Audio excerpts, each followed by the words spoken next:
tell me a little bit how Dirty Little Rabbits came to be. Well, I have been friends, acquainted with Sean Cran for a long time, like over 10 years. Lost touch for a long time, but he and the keyboard player, Mike Pfaff, had started Dirty Little Rabbits as an outfit called Pfaff and Clown, which was Mike Pfaff and Clown, you know, Pfaff and Clown. And then it was all instrumental, and they were looking for singers, and they auditioned quite a few of them. But he had always had, he said, in his head to find me. But I was in LA somewhere, and he tracked me down, and he flew to LA, and like, you're coming to Des Moines in 3 weeks, you know, I mean, you're coming to live in Des Moines. I'm like, no, I'm not. But 3 weeks later, I heard the music that they were doing, and I was like, oh, I'm going to move to Des Moines to be in this band. So that's how it like started. It all came together. It was Sean was a good friend of mine. Yeah.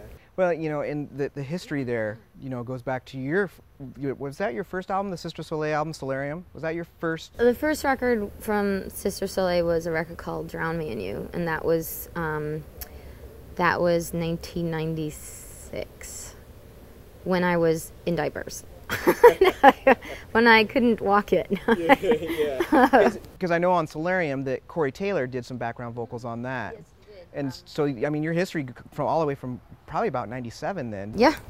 That's how I've been friends with those guys for a long, long time, and we did a lot of shows together, and you know, I was a huge fan of theirs before anybody else, you know, and believed in them when nobody else did, you know. So yeah, we have a long history.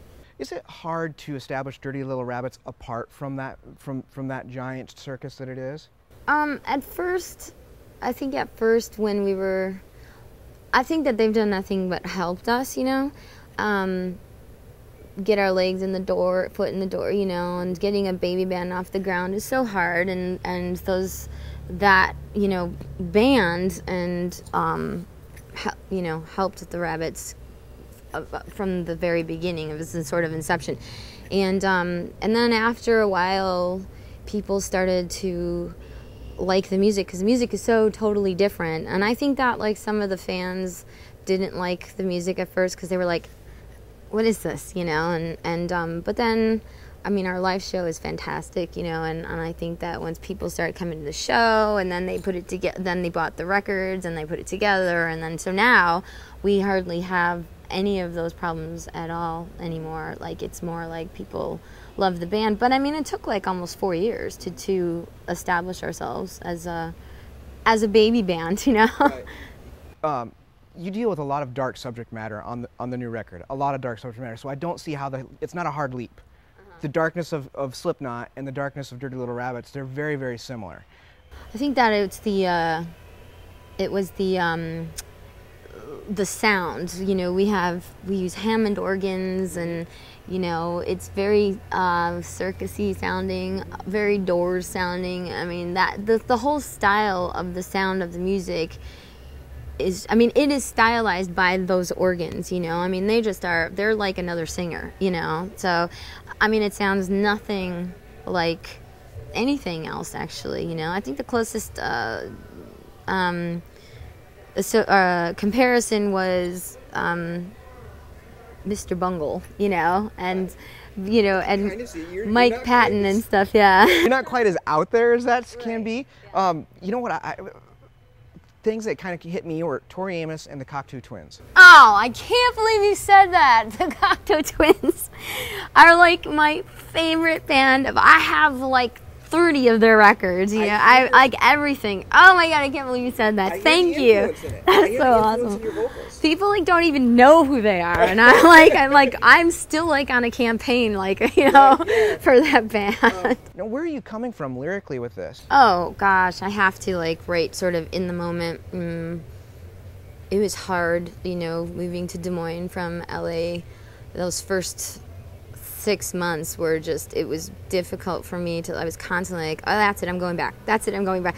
You know, but the music was so good, and I thought, well, there's a place to put all this drama and tragedy and, you know, pain and stuff, and which is back into the band, you know. So I wrote a lot in the moment. And then also I did a lot of lyrically collaborating with Sean. I love collaborating with people, you know, and he wrote Happy. Those are all Sean's lyrics. He wrote Help. Those are all Sean's lyrics. And then I came up with the melodies for them, and, you know, so it was he and I really together, did a lot together, and he allowed me to just use it as a, you know, sort of exorcism for my, you know, my own personal demon. 23 seems to be a number that's reoccurring in your lyrics. Really? Yeah. Oh, yes. You just pointed that out. It's funny because, you know, at the end of, there's a song that we do that's not on this album, but on one of our previous albums. It's called Same Mistakes, and the end, and this is just weird coincidence that you said that, I just realized now, but at the very end, it's like, what the am I doing here? 23 times, you know, and then somebody's age that I referred to at the time, and yeah, you're right. I never even noticed. I must have been subconscious. Talk about your influences. I know we talked a little bit about the Cockatoo Twins, but what are some other influences that you bring into Dirty Little Rabbits? My two favorite bands, and I have said this consistently for the last like 20 years, it's been Nine Inch Nails and the Cockatoo Twins. To me, if there was some way to morph them into one band, it'd be like the super band, you know? So. So, tell me, what's inspiring you now? Oh, you know, the pain thing never quite never quite goes away, and which is why, you know, got into music in the first place, like every other musician probably needs a place to put it. So that's an interesting thing, because the only reason we're in this is because we didn't get enough attention somewhere along the line and we're tortured. So do you think that's why perhaps you gravitated towards this? Oh, totally. I mean, like, I have run the gamut when it comes to different styles of music, but this was like, you know, this was very dark and very disturbing, and I'm like, this is perfect, dark and disturbing, you know, but very melodic and pop. They're pop songs, you know.